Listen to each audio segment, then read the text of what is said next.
ونعوذ بالله من شرور أنفسنا ومن سيئات أعمالنا من يهده الله فلا مضل له ومن يضلل فلا هادي له وأشهد أن لا إله إلا الله وحده لا شريك له وأشهد أن محمدا عبده ورسوله لا نبي ولا رسول بعده اللهم صل وسلم وبارك على نبينا محمد وعلى آله وصحبه ومن سار على نهجه إلى يوم الدين أما بعد. Para hadirin rahimani wa rahimakumullah, Bapak, Ibu, saudara-saudari, semoga panjenengan senantiasa dilindungi Allah Subhanahu wa taala.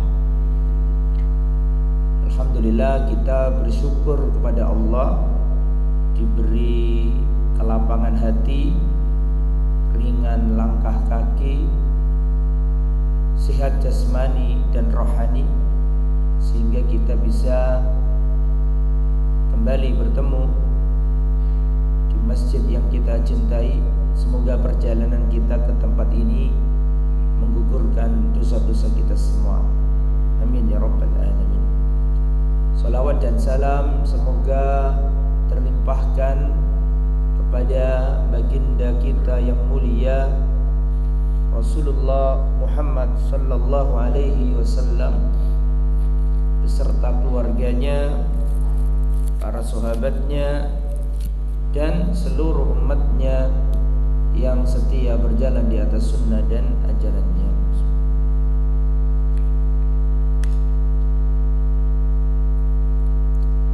Bapak Ibu, pada kesempatan yang baik ini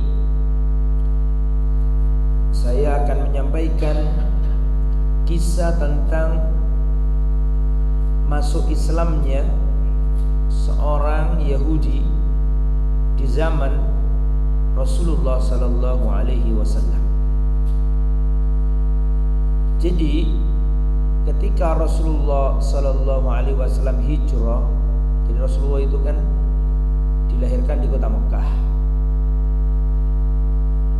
Kemudian Nabi umur 40 tahun diangkat menjadi Rasul, jadi Nabi. Kemudian Nabi berdakwah di kota Mekah 13 tahun. 40 ditambah 13 berarti berapa umurnya Nabi? 53. Selama 13 tahun itu dakwah di kota Mekah, Rasulullah dibunuh karakternya. Dituduh orang gila, dituduh penyihir, dituduh kahin, dukun, dituduh orang kena jin, macam-macam pembunuhan karakter. Dan Rasulullah tidak hanya dibunuh karakternya, bahkan diintimidasi. Rasulullah dilempari jeruannya unta, Rasulullah diludai, Rasulullah diusir, sahabatnya ada yang dibunuh, Bilal diseret-seret, ditelanjangkan dadanya, ditaruh di padang pasir yang panas, ditimpai batu besar. Intinya intimidasi dan persekusi semakin dahsyat, sehingga ketika Nabi 13 tahun dakwah di Mekah, Nabi mendapatkan perintah hijrah. Berarti Nabi hijrah umur berapa? 53 tahun. Nabi hijrah ke mana? Nabi hijrah ke Madinah. Di Madinah Rasulullah sampai wafat 10 tahun. Dari umur 53 sampai umur 63. Ketika sampai di kota Madinah, ternyata masyarakat kota Madinah itu berbeda dengan masyarakat kota Mekah. Kota Madinah itu masyarakatnya heterogen. Ada yang Muslim, Muhajirin dan Ansor. Ada yang kafir, ada yang munafik. musyrik pada waktu itu. Sehingga perlu beda gaya dalam berdakwah, karena ternyata heterogen masyarakatnya yang ada di kota Madinah. Nah, salah satu komunitas yang ada di kota Madinah saat itu adalah orang-orang Yahudi lainnya. Jadi anak wong cerita dulu di Madinah punya tetangga Nasrani. Bohong, tidak ada orang Nasrani di Madinah pada waktu. Yang ada apa? Kota apa? Yang ada apa? Yahudi. Gak pernah Rasulullah berinteraksi sosial dengan orang Nasrani di kota Madinah, tidak ada. Karena tidak ada orang Nasrani di Madinah. Yang ada itu apa? Yahudi. Cuman yang aneh itu dan yang perlu dipertanyakan, kok bisa ada komunitas Yahudi di kota Madinah? Bukankah orang Yahudi itu rasnya bukan Arab? Mereka kan Israeli, Bani Israel ya, sedangkan Arab Bani Ismail atau Arab lainnya. Lalu kenapa kok bisa ketika Nabi sampai kota Madinah, kok di Madinah ada komunitas Yahudi? Datangnya dari mana mereka ini? Asal usul mereka ini dari mana? Terus kenapa orang-orang Yahudi itu kok tinggal di Madinah? Ceritanya bagaimana? Karena pada waktu itu orang Yahudi itu sebenarnya tinggalnya di negeri Syam, di negeri Palestina. Kemudian datang Romawi, dan Romawi menganeksasi wilayah Syam menjadi persemakmuran Romawi Raya. Intinya negeri Syam, Palestina, Jordania, Suria, Lebanon, negeri Syam itu namanya, dikuasai Romawi. Romawi agamanya Kristen pada waktu itu.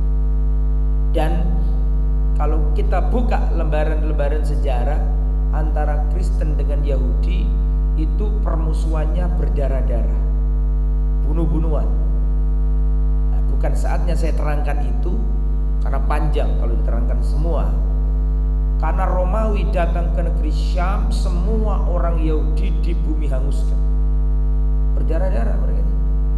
Maka orang Yahudi dibunuh, diintimidasi, sehingga terpaksa orang Yahudi ini migrasi ke negeri-negeri yang banyak.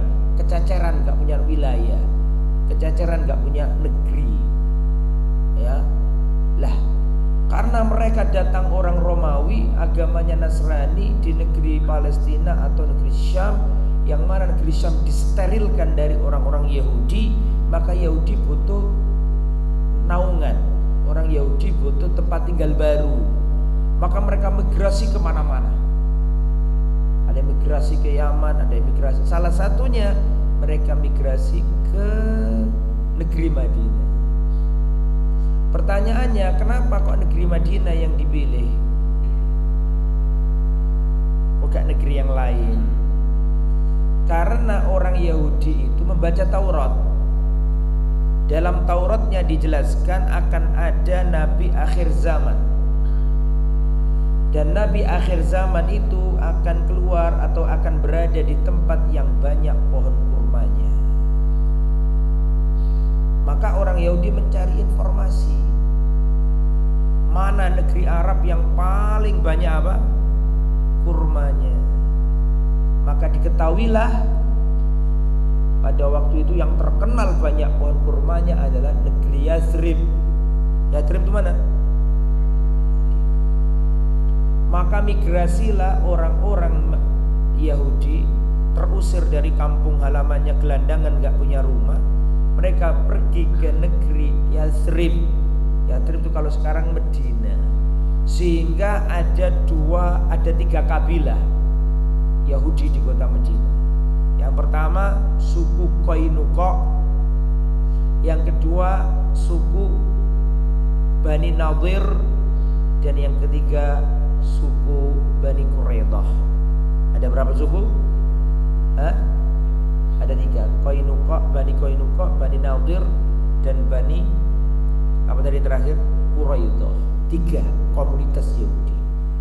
Sehingga Rasulullah ketika sampai di kota Madinah sudah duluan Yahudi di sana. Kan Yahudi ini baca Taurat, akan muncul Nabi akhir zaman di tempat yang banyak kurmanya.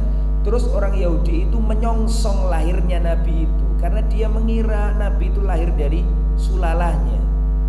Orang Yahudi itu berasumsi Nabi akhir zaman itu akan lahir dari rahim-rahim dan nasab mereka, sebagaimana kebiasaan nabi-nabi terdahulu, Nabi Musa, Nabi Yahya, Nabi Harun, Nabi Isa, Nabi Sulaiman, Nabi Daud, semua Bani Israel.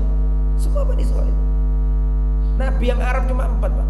Jangan dikira Nabi itu Arab. Nabi itu kebanyakan Bani Israel, bukan Arab. Yang Arab cuma 4. Siapa aja? Muhammad Sallallahu Alaihi Wasallam, terus Hud, terus Saleh, terus Syuaib. Selebihnya bukan Arab. Jadi kalau ada orang mengatakan negeri Arab negerinya para nabi, nah, kata siapa?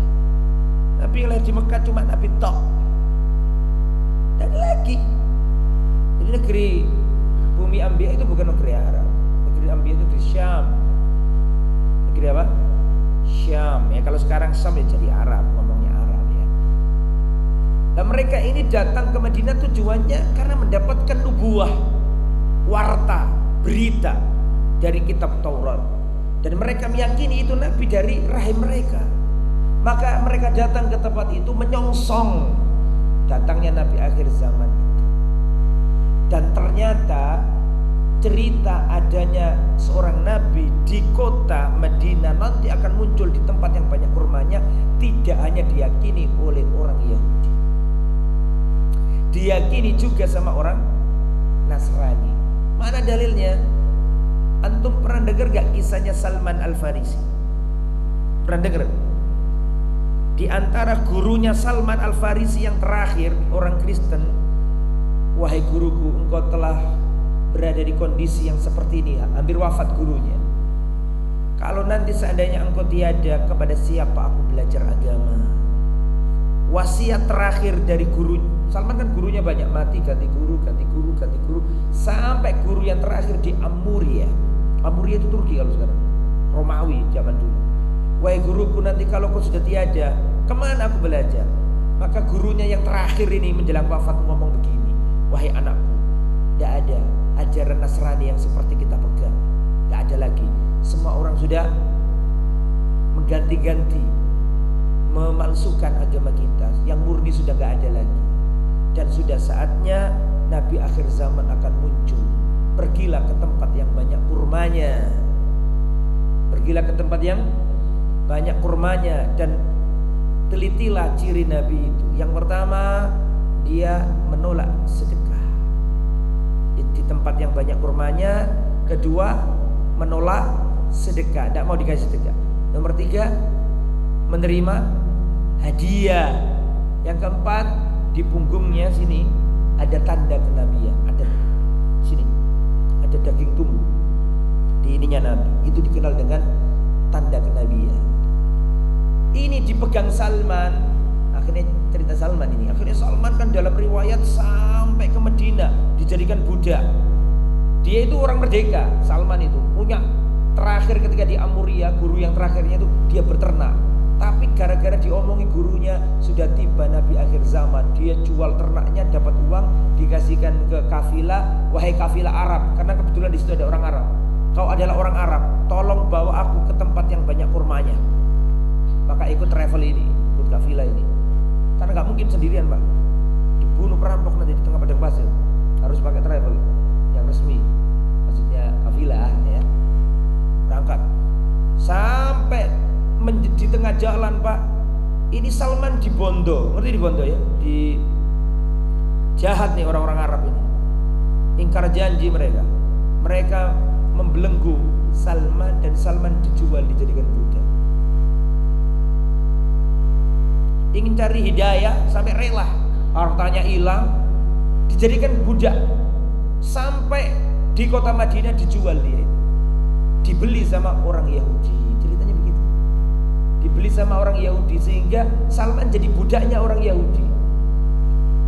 Belum ketemu Nabi Salman, cuma hatinya iman sama wasiatnya siapa? Gurunya.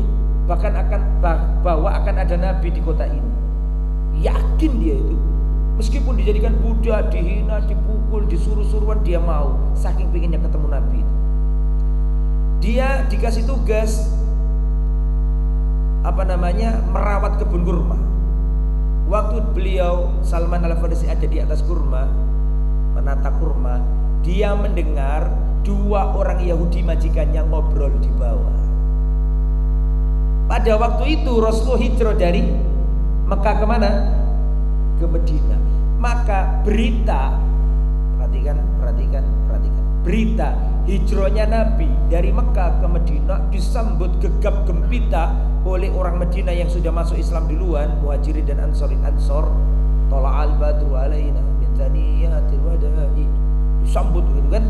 Orang Yahudi mau tidak mau berita itu sampai ke komunitas apa? Yahudi. Bingung orang Yahudi ini.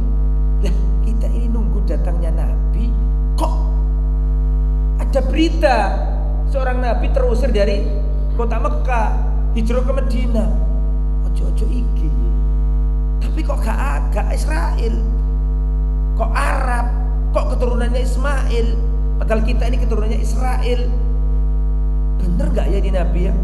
Nah, maka kedatangannya Rasulullah itu membuat gonjang gancing orang Yahudi, karena orang Yahudi juga sedang menunggu datangnya apa? Nabi akhir zaman. Lah, majikannya Salman ini berbincang-bincang tentang Nabi itu. Siapa maksudnya? Rasul. Ketika Salman ini mendengar bahwa kedua majikannya ini ngobrol-ngobrol tentang masalah Nabi tadi itu, Salman hatinya kayak terbang, saking seneng. Maka dia turun dari pohon kurma, dia menemui majikannya. Apakah benar Nabi itu datang? Apakah benar Nabi itu datang? Saking senengnya diri sampai lupa tanya dengan nada yang antusias. Apakah benar Nabi itu datang? Ditempeleng sama majikannya. Cepat, apa urusanmu dengan Nabi? Kamu itu orang Persia, bahkan rasnya bukan ras Arab. Salman ini rasnya ras apa? Persia. Apa hubunganmu sama Nabi? Meskipun ditempeleng, tapi hatinya Salman senang. Ini sesuai dengan wasiat siapa? Guru. Karena Salman ini cari waktu. Pada waktu itu Rasulullah ada di Kuba. Karena Rasulullah kan hijrah dari Mekah ke Medina. Sebelum nyampe ke Medina singgah di mana? Di Kuba, bangun masjid, namanya masjid apa? Masjid Kuba, masjid yang dibangun pertama kali dalam Islam, masjid Kuba. Maka Salman datang ke Rasulullah membawa kurma. Dikasihkan, wahai Muhammad, ini kurma sedekah untuk. Setelah itu Salman mundur, dilihat kanan kiri, Rasulullah nggak makan. Paham maksud saya? Tidak mau makan kurma tuh. Berarti benar, ini ciri yang keberapa? Loh, ciri pertama kan banyak kurmanya. Ciri yang kedua apa? Tidak mau makan apa? Loh iya, pertama ini mau akeh kurma tak kilo Medina ini. Wadi gak gelem makan sedekah. Sudah. Setelah itu beliau pulang, Salman ini. Di waktu yang lain bawa lagi kurma, dia ngomong, saya melihat dirimu tidak makan sedekah, ini terimalah sebagai hadiah untukmu. Setelah itu dia mundur memperhatikan, dan Rasulullah berkata kepada para sahabat, ayo kita makan kurma. Dan Rasulullah ikut makan. Nomor berapa ini berarti? 3. Banyak kurmanya, di tempat yang banyak kurmanya, menerima tidak menerima sedekah, tapi mau menerima apa? Hadiah. Tinggal satu yang belum terbukti apa? Ada tanda kenabian, stempel kenabian. Pak Salman ini muter-muter mengelilingi Nabi, kan gak mungkin ngomong ke Nabi, tolong ya wahai kisana, dibuka dulu bajunya, kan gak mungkin. Paham gak sih? Glitter. Dan ini gak berhasil ini nomor 3 ini kan repot, nomor 4 ini repot Pak. Sampai pada waktu itu Nabi aja dibagi kalau gak salah. Salman ini muter-muter cari tanda itu. Dan Nabi kerosok, arek iki patwingi kok bulet kayak begitu. Dia dibuka Rasulullah, selendangnya Rasulullah dibuka. Pas ada tanda kenabian. Langsung dirakut terus. Asyhadu anna ilaha illallah wa asyhadu anna Muhammad Rasulullah.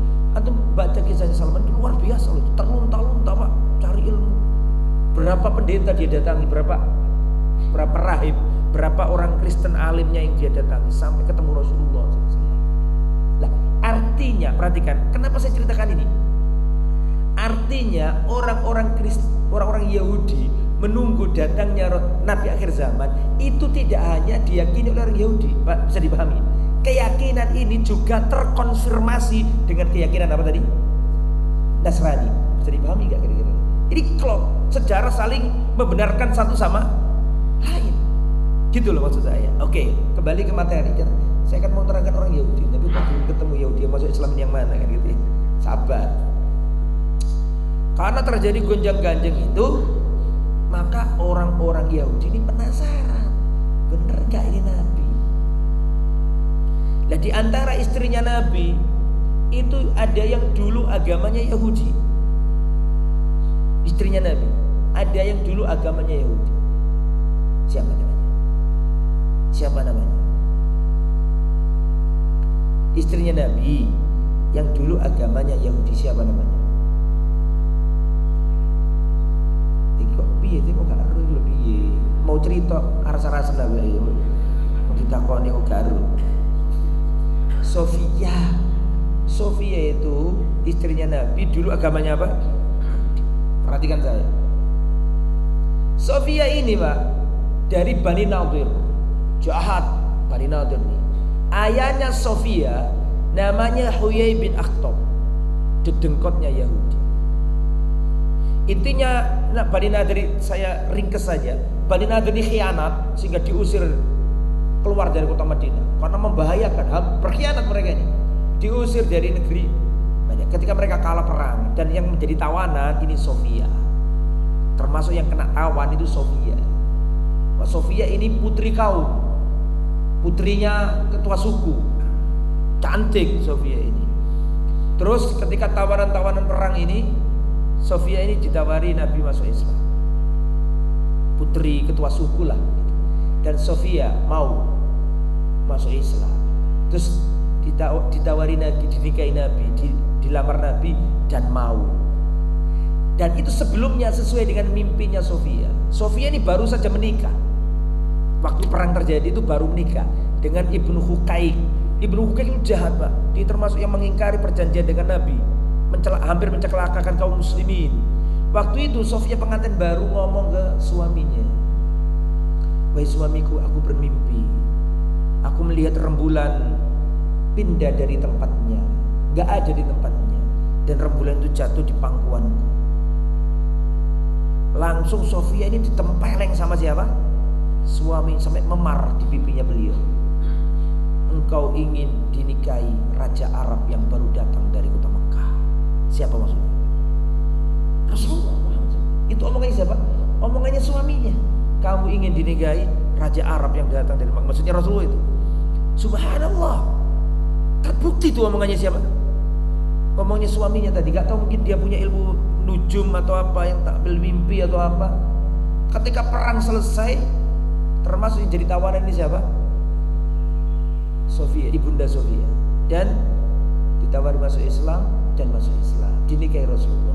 Cerita. Akhirnya Sofia cerita. Akhirnya terkonfirmasi semua melalui lisan orang mantan Yahudi sendiri. Gitu loh maksud saya ini. Sofia ini berkata, "Dulu ketika kami masih Yahudi, ketika datang Rasulullah dari Mekah kemana? Ke Medina, kami orang Yahudi itu gelisah, bingung, karena kami itu sedang nunggu datangnya apa? Nabi akhir zaman. Di antara yang gelisah itu bapakku dan pamanku. Bapakku namanya Huyai bin Akhtab, pamannya namanya Abu Yasir bin Akhtab. Ketika bapak dan pamanku mendengar Nabi akhir zaman itu datang dari Mekah, hijrah ke Madinah, singgah di kota Kuba dulu, maka saya mendengar perbincangan antara siapa? Bapakku dengan paman. Intinya ingin mengecek Nabi itu benar-benar Nabi enggak. Kata Sofia, "Dan aku adalah anak ayahku yang paling dicintai ayahku, dan aku ini dicintai oleh pamanku Abu Yasir. Kalau ketemu aku mesti aku disayang-sayang. Tapi Tapi waktu itu karena saking pentingnya perkara ini, bapakku dan pamanku pergi ke Kuba pagi hari, ingin memantau, ingin melihat dari dekat orang yang katanya nabi itu. Bisa dipahami kira-kira? Bisa dipahami kira-kira? Maka berangkatlah bapakku dan pamanku meneliti siapa Muhammad itu. Gitulah gambarannya. Diteliti kanan kiri depan, akhlaknya, perangainya, ngomongnya, semua diteliti sama dua orang ini. Setelah itu mereka pulang. Kata Sofia dan ayahku, pamanku tidak pulang kecuali sore hari. Berarti benar-benar apa? Full, ya kan? Dan aku melihat ayahku dan pamanku dalam keadaan lelah, murung, tidak nyaman. Raut wajahnya menunjukkan ketidaknyamanan. Lalu aku dengarkan percakapan di antara keduanya. Saya mendengar pamanku Abu Yasir berkata kepada bapakku Huyai bin Akhtab. Pamanku berkata, pamanku berkata kepada bapakku, apakah dia itu dia? Antum kalau nggak hafal kisah ini, hafalkan saja potongan hadis tadi itu. Ketik di internet langsung muncul kisahnya. Pakai bahasa Arab, artinya apakah dia itu dia? Apakah dia itu Muhammad itu? Nabi yang kita tunggu-tunggu itu? Apakah benar dia orangnya? Ini omongannya siapa ini? Paman, betul ya? Apakah apakah dia itu dia? Apakah dia itu Nabi kita tunggu-tunggu? Maka ayahku menjawab, dia itu. Ya dia itu. Muhammad ini terang, gamblang, jelas akhlaknya, wajahnya, perangainya, semuanya. Wallahi aku lebih beriman.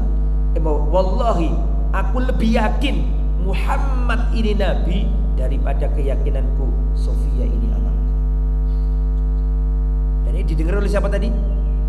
Aku lebih yakin Muhammad ini nabi daripada Sofia ini anakku. Kalau Muhammad ini gamblang, terang, nyata, weleh-weleh akhlaknya, perangainya, persis yang diceritakan dalam Taurat. Aku lebih yakin Muhammad itu nabi daripada Sofia ini anak.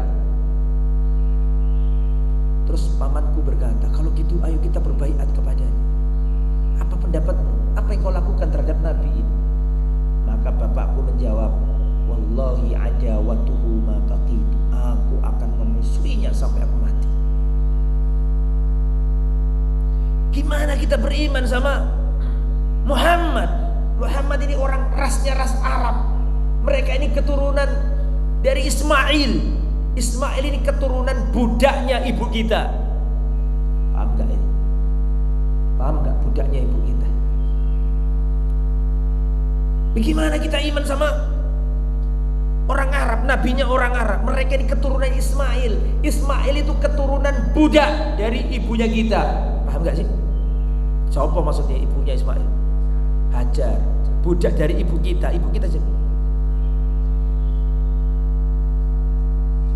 Duh, gak nyambung ini, tiwas semangat aku ternyata gak nyambung. Siti Sarah. Bagaimana kita iman sama nabinya orang Arab? Dia ini keturunan Ismail, Ismail keturunan budak, yaitu Hajar. Hajar kan budaknya Sarah, aslinya betul. Sebelum dikasihkan ke siapa? Ibrahim. Sedangkan kita ini keturunan Yakub, Israel.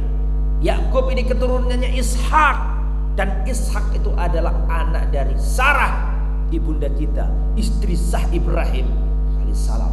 Sedangkan Hajar ini budaknya Ibrahim. Tidak mau dia. Turun ayat dari langit, Pak. Turun ayat dari langit. Alladzina atainahumul kitaba ya'rifunahu kama ya'rifuna abna'ahum. Orang-orang yang diberi Alkitab Taurat mengerti siapa Nabi Muhammad seperti mereka mengerti anak kandungnya sendiri. Turun ayat. Jadi orang Yahudi itu ngerti, sak ngerti-ngertinya.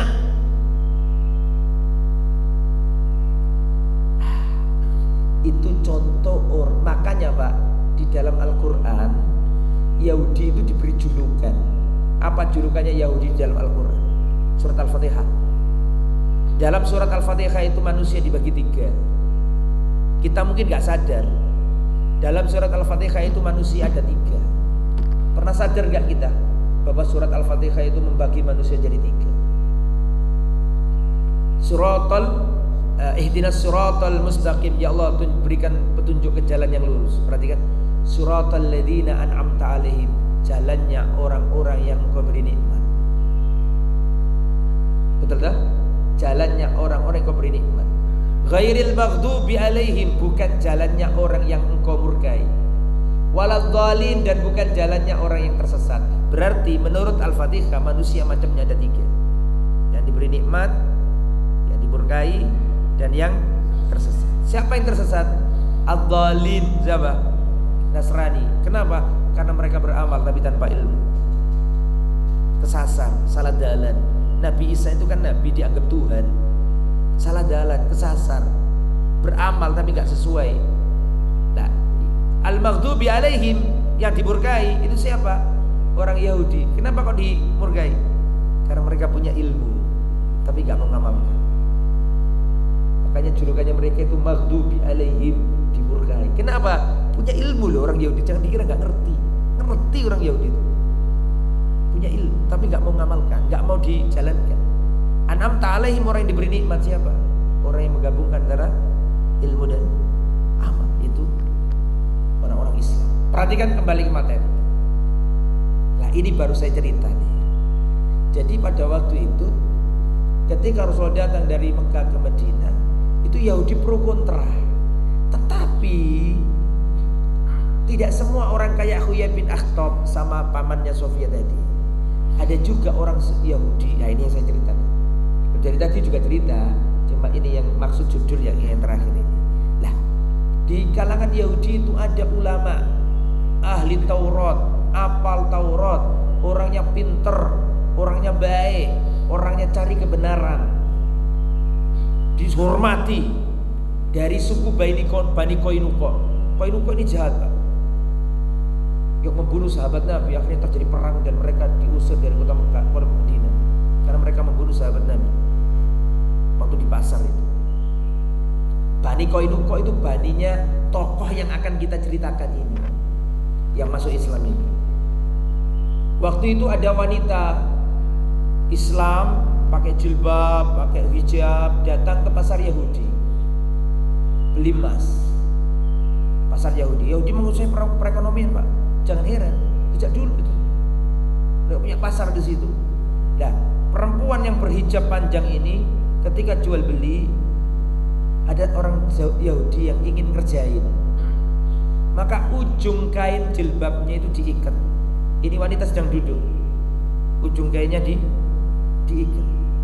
Maka ketika wanita kan lengah karena sedang jual beli kan, ketika wanita ini berdiri, tertarik dan jilbabnya lepas, auratnya terbuka, terus diketawain sama orang Yahudi di pasar itu, cekakaan mereka.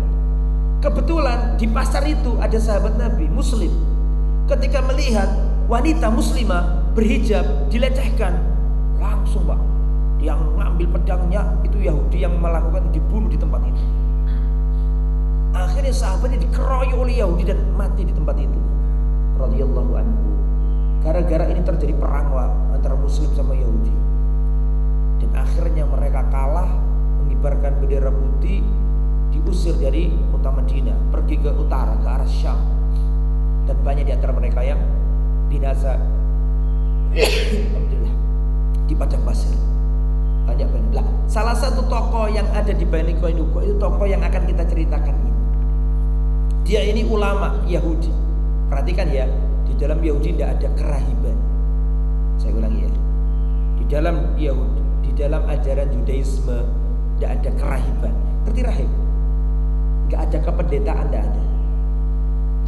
Gak ada. Jadi gak ada pendeta Yahudi gak nikah, itu gak ada. Mereka nikah normal. Beda dengan siapa? Nasrani. Kalau Nasrani ada gak kerahiban? Rahib, tahu rahib gitu kan? Ahli ibadah yang gak mau nikah, berkhidmat kepada gereja, rumah ibadah itu. Nah, dalam Yahudi gak ada kerahiban, itu gak ada. Kependetaan hidup membujang itu gak ada dalam sehingga dikatakan ulamanya Yahudi.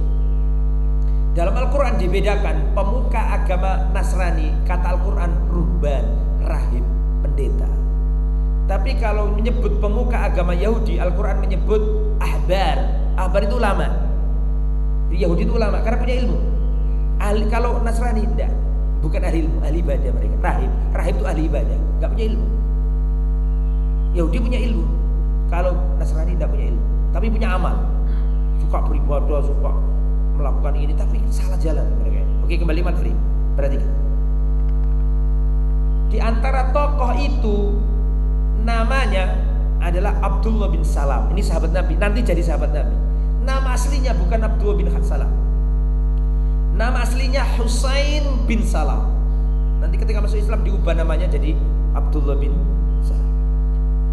Husain bin Salam atau Abdullah bin Salam ini ketika Rasulullah datang dari Mekah ke Madinah, dia ini termasuk orang yang bertanya-tanya, bener nggak ini Nabi? Bener nggak ini Nabi? Maka Abdullah bin Salam, dan dia juga ahli ilmu, bisa membaca Taurat, hafal Taurat, mengerti, ulama, orang baik. Maka ketika ada kabar Nabi akhir zaman, Nabi yang datang tadi, maka Abdullah bin Salam berkepentingan ingin tahu bener nggak Nabi, dia ini Nabi. Pada waktu itu Rasulullah ada di Kuba. Perhatikan saya. Maka Abdullah bin Salam datang. Ketika melihat wajah Rasulullah pertama kali, ketika melihat wajahnya Rasulullah pertama kali, Abdullah bin Salam langsung berkata, "Allah, ini bukan wajah pendusta." Ini bukan apa? Wajah pendusta itu kelihatan antara mata dan lisannya itu. Kalau orang yang ahli psikologi mungkin paham, ngerti gestur. Ini wajahnya bukan wajah pendusta, wajahnya bagus. Bukan wajah antara mulut dan raut wajahnya dan matanya. Nah, ini wajah orang baik, wajah orang bagus. Nah, bukan wajah pembohong. Itu kesan pertama ketika melihat apa? Wajah Rasul. Setelah itu diperhatikan, apa sih yang disampaikan Muhammad ini? Diperhatikan, didengarkan dari kejauhan, Ternyata kata Abdullah bin Salam, beliau ini cerita ketika masuk Islam. Ucapan yang pertama kali didengar Abdullah bin Salam dari Rasulullah, kesan pertama kan dari apa tadi? Raut wajah. Yang kedua, ingin dilihat ajarannya kayak gimana, dilihat, diteliti, didengarkan. Dan ternyata Abdullah bin Salam ini mendengarkan kalimat pertama yang diucapkan Rasulullah. Ya, kalimat pertama yang didengarkan oleh Abdullah bin Salam dari Rasulullah adalah kalimat yang berbunyi begini. Hadis Nabi ini, ya ayyuhan nas afsus salam wa at'imut ta'am wasilul arham wasallu bil laili wan nasu niyam tadkhulul jannata bis salam. Tak, langsung masuk hatinya Abdullah bin Salam. Ini Nabi gara-gara omongan tadi. Ayyuhan nas, wahai manusia, afsus salam, tebarkan salam. Wa atimut ta'am, berikan makanan. Wasilul arham, sambung tali kekerabatan. Wasallu bil laili wan nasu niyam, dan salatlah ketika manusia semua tertidur di kala malam. Tadkhulul jannata bis salam, kalian masuk surga dengan penuh keselamatan. Langsung merasuk di hati siapa? Abdullah bin Salam. Tapi belum masuk Islam. Belum, cuma melihat kode-kode, melihat ciri-ciri, melihat apa yang dibicarakan. Ditampung dulu sama Abdullah bin Salam. Dia orang cerdas Abdullah bin Salam. Akhirnya Abdullah bin Salam mendatangi Rasulullah dan berkata, ya Muhammad. Ngomongnya bukan ya Rasulullah, belum masuk Islam kok, masih ngukuh. Jari wong Surabaya jambal ya. Betul? Hah? Apa? Jambal. Ngukuh dah. Enggak ngukuh iku kon niku ngukuh. Kon pergi. Ngukuh iku gak basa kan. Dia ngukuh lah intinya. Ya Muhammad, as'aluka an thalath. Ya Muhammad, aku tanyakan kepadamu 3 pertanyaan. Gak ada yang bisa jawab kecuali seorang Rasul. Kalau kau jawab, berarti kau Rasul. Ya Muhammad, as'aluka an thalath. Wahai Muhammad, aku tanyakan kepadamu 3 hal. Gak ada yang tahu jawabannya kecuali seorang Rasul. Ya, Dipersilakan sama Nabi, silakan. Pertanyaan pertama, perhatikan, saya bacakan hadisnya. Yang pertama, bagaimana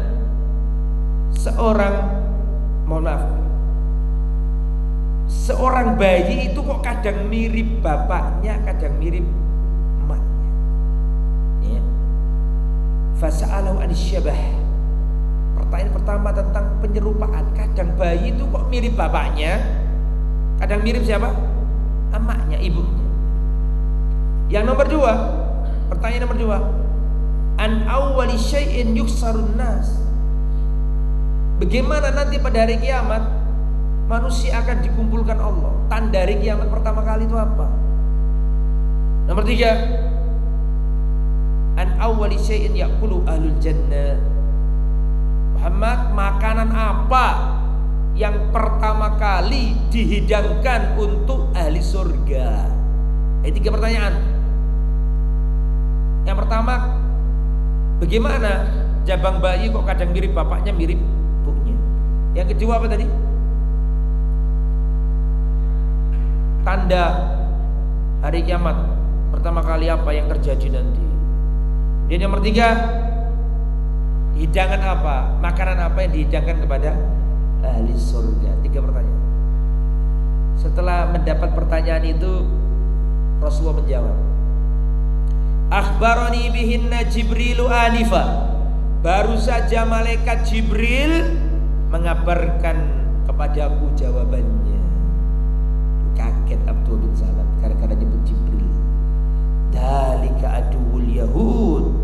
Ini adalah malaikat yang dibenci oleh orang Yahudi. Ini malaikat musuhnya orang Yahudi. Orang Yahudi gak seneng apa? Malaikat siapa? Gara-gara Jibril ngasih wahyu ke Nabi Isa, Nabi Musa gak jadi Nabi akhir zaman. Apalagi ngasih Nabi Muhammad sallallahu alaihi wasallam. Ya. Oke. Baru saja malaikat Jibril mengabarkan kepadaku jawaban dari tiga pertanyaan. Jibril musuhnya orang Yahudi. Jadi dijelaskan sama Nabi. Adapun jabang bayi mirip bapaknya atau mirip ibunya, kata Rasulullah, amma syabah idza sabaqa ma'ur rajuli ma'al mar'ati dhahaba bisyabah. Jika airnya laki-laki lebih dahulu daripada airnya perempuan, mani maksudnya, dhahaba bisyabah, maka akan ikut penyerupaannya. Wa idza sabaqa ma'ul mar'ati ma'ar rajul, jika airnya perempuan mendahului airnya laki-laki, maka akan pergi ke penyerupaannya, mirip ibunya. Tergantung siapa yang duluan. Nah, ini yang saya jelaskan dokter. Maksudnya itu yang keluar duluan, apa yang paling dominan atau apa? Aku nggak tahu ilmunya, itu dokter yang bisa menjelaskan. Cuma kalau dilihat dari sabda Rasulullah, yang sabaqo, yang duluan.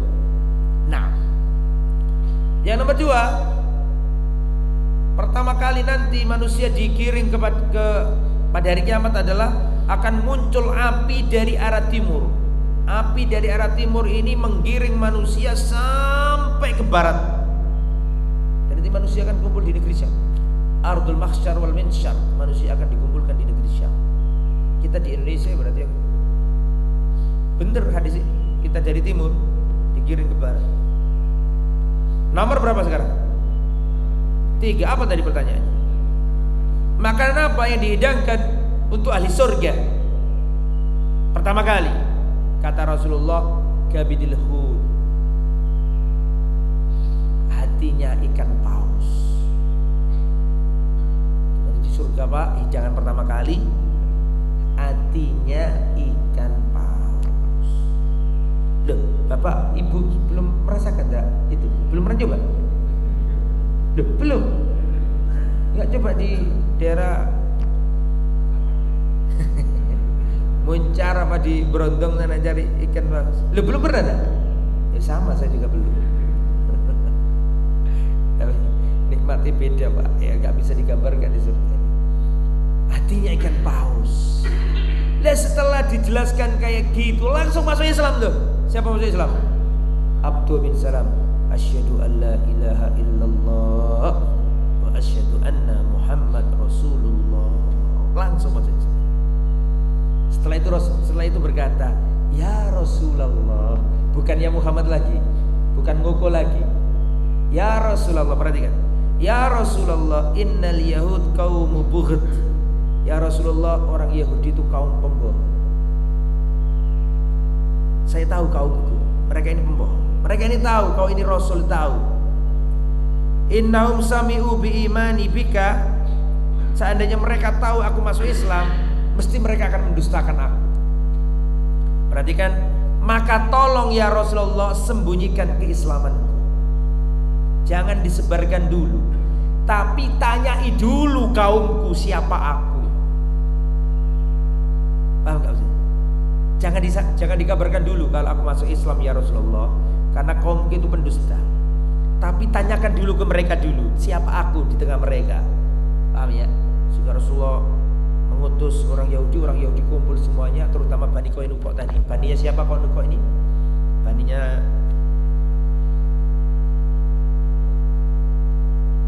Baninya tokoh yang kita pelajari ini, Abdul bin Salam. Kemudian namanya diubah, yang aslinya Husain bin Salam diganti apa tadi? Abdul bin Salam. Akhirnya Rasulullah berada di komunitas Yahudi. Abdul bin Salam disembunyikan sama Nabi, belum keluar. Kemudian Rasulullah berkata kepada orang-orang Yahudi, perhatikan ini, simak baik-baik. Ya ma'syaral yahud, fima makna. Wahai orang-orang Yahudi, wallahi annakum ta'lamuna anni Rasulullah haqqa. Wahai orang-orang Yahudi, wallahi kalian itu lo tahu bahwa aku ini Nabi yang sesungguhnya. Kalian tahu itu. Berimanlah kepada aku. Mereka menjawab, mana lam, kami enggak tahu. Dah, kami enggak tahu. Kami enggak ngakui kamu itu Nabi. Menolak mereka. Padahal ayatnya sudah ada. Alladzina atainahumul kitabah ya'rifunahu kama ya'rifuna abna'ahum. Orang yang membaca Alkitab Taurat itu mengerti Nabi Muhammad seperti mereka mengerti anak kandungnya sendiri. Yang paling tahu anak kandung, anak kecil siapa? Orang tuanya kan? Setelah Allah Subhanahu wa taala orang tuanya. Dan mereka itu tahu Nabi Muhammad itu Nabi seperti mereka mengetahui anaknya. Maka wahai orang-orang Yahudi, wallahi annakum ta'lamuna anni Rasulullah, kalian itu lo tahu kalau aku itu Nabi. Berimanlah kepada aku. Tidak mau mereka. Terus pertanyaan kedua, wahai orang-orang Yahudi, siapakah Abdullah bin Salam di tengah-tengah kalian? Wahai orang-orang Yahudi, siapakah Abdullah bin Salam di tengah-tengah kalian? Maka mereka menjawab, Sayyiduna wa ibnu Sayyidina. Dia adalah sayyidnya kami, putra dari sayyidnya kami. Dia itu tuan kami, putra dari tuan kami. Alimuna wa ibnu alimina. Dia ini orang yang berilmu kami, di antara kami, ulama kami, putra ulama kami. Khairuna wa ibnu khairina, orang baik, anaknya orang baik. Dipuji dirinya dan dipuji pula bapaknya, betul kan? Khairuna wa ibnu khairina, orang baik, anaknya orang baik. Alimuna wa ibnu alimina, orang alim, anaknya orang alim. Sayyiduna wa ibnu sayyidina, sayyid kami, putra dari sayyid kami. Subhanallah, dipuji setinggi langit, betul?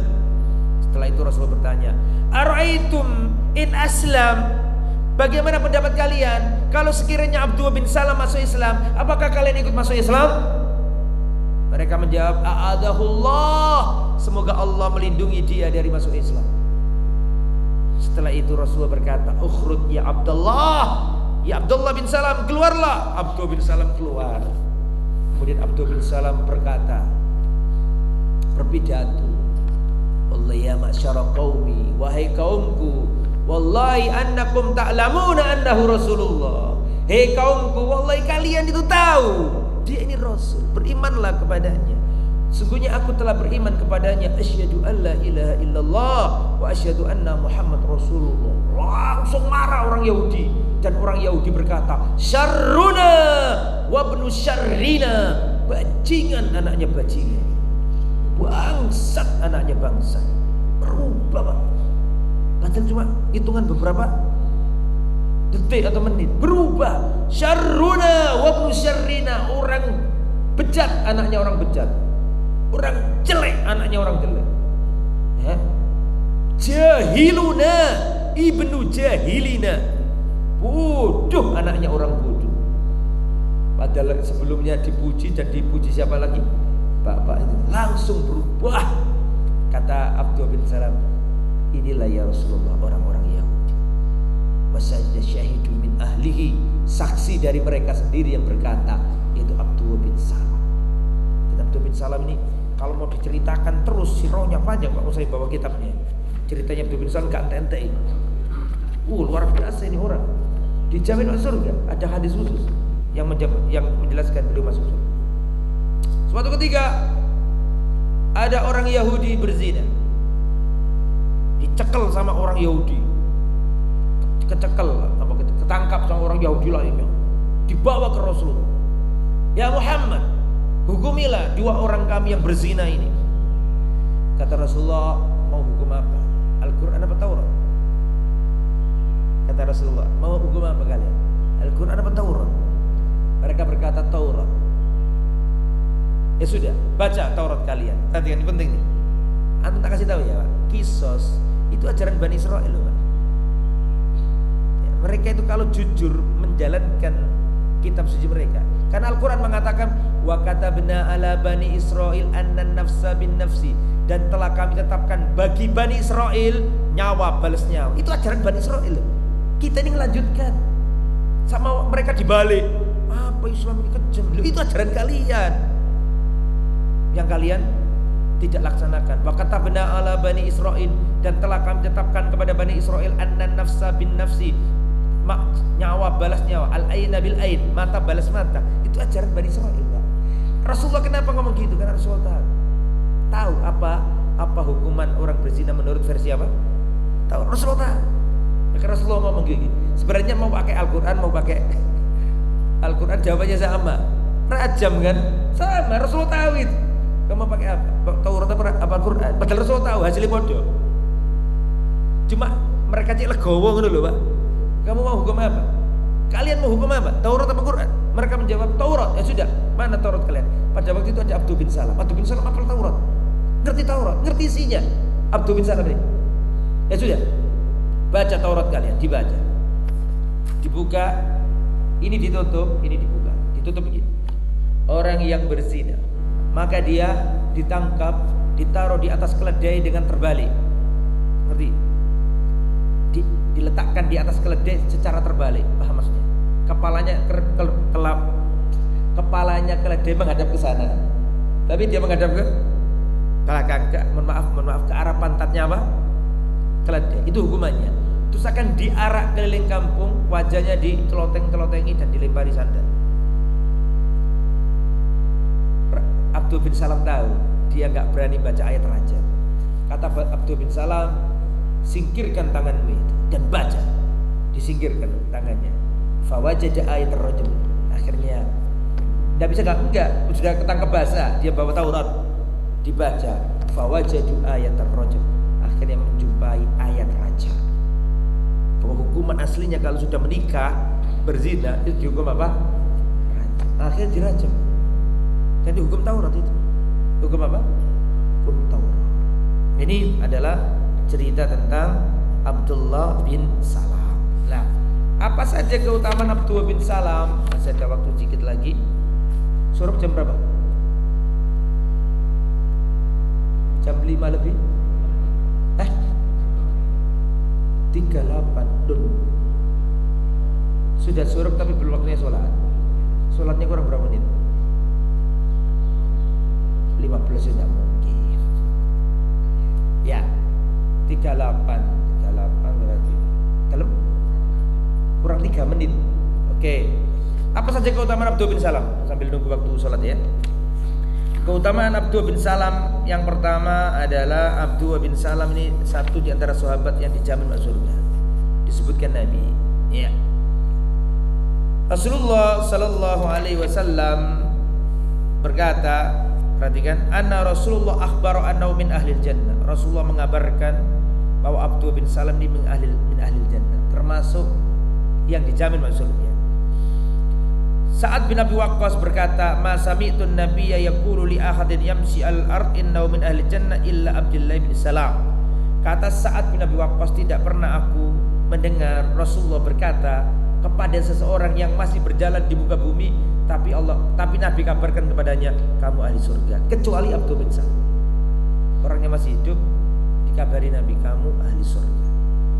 Ya Abdullah bin Salam tadi itu, masya Allah. Ya. Kemudian berikutnya pelajaran yang nomor 2. Jadi Abdullah bin Salam termasuk sahabat Nabi yang dijamin masuk surga. Nomor 2. Wa min manaqibihi ilmuhul katsir alladhi khasalahu min Rasulillah. Termasuk manaqib atau keutamaan Abdullah bin Salam, tokoh kita Yahudi yang masuk Islam ini, dan tokoh Yahudi yang hidup di zaman Nabi masuk Islam gak banyak, Pak. Mungkin 10 tangan saya ini gak habis tuh untuk menyebutkan nama-nama yang masuk Islam. Sulit cari orang Yahudi masuk Islam, karena Yahudi itu rasis, Pak. Beda dengan Kristen. Kristen itu masih ada welas asih, orang ini dianggap domba-domba yang tersesat. Nah, tapi kalau Yahudi itu nggak ada Yahudisasi, loh. Nggak ada orang Yahudi datang ke Gunung Kidul bagi-bagi sembako, nggak ada. Kalau Nasrani ada Kristenisasi. Mereka datang kasih sembako, kasih mie, kasih makan, kasih beras, diajak masuk agama Nasrani. Kalau Yahudi enggak. Yahudi itu nggak perlu Anda masuk agama Yahudi, nggak perlu. Lagian hidung kita bukan hidung Yahudi. Mereka nggak mau, mereka kan rasis, Pak. Ya, mereka nggak mengatakan ente nggak usah jadi Yahudi, ente Islam saja, ini Kristen saja. Tapi kamu yang Islam, kamu yang Kristen harus jadi anjing-anjingnya Yahudi. Yahudi lebih kejam, Pak. Yahudi lebih kejam daripada apa? Nasrani. Ya, sejarah mencatat seperti itu. Jahat mereka. Nah, nggak ada insaniyah. Mereka membunuh Muslim itu dianggap pahala. Karena mereka punya kitab namanya Talmud. Pernah dengar? Talmud itu interpretasi dari Taurat. Ini yang berbahaya, Pak. Kenapa mereka itu kok dahsyat kebengisannya, anak kecil dibunuh seperti yang terjadi di Gaza? Karena itu menurut mereka ibadah. Hilang kemanusiaannya. Hilang. Karena menurut mereka itu adalah ibadah. Islam saja ada syariat jihad, tapi jihad itu ada batasannya. Nabi mengatakan jangan bunuh anak kecil, jangan bunuh orang tua, jangan bunuh perempuan, jangan bunuh pendeta yang ada di gerejanya. Lo adil itu dibahas oleh para ulama. Rasulullah mengatakan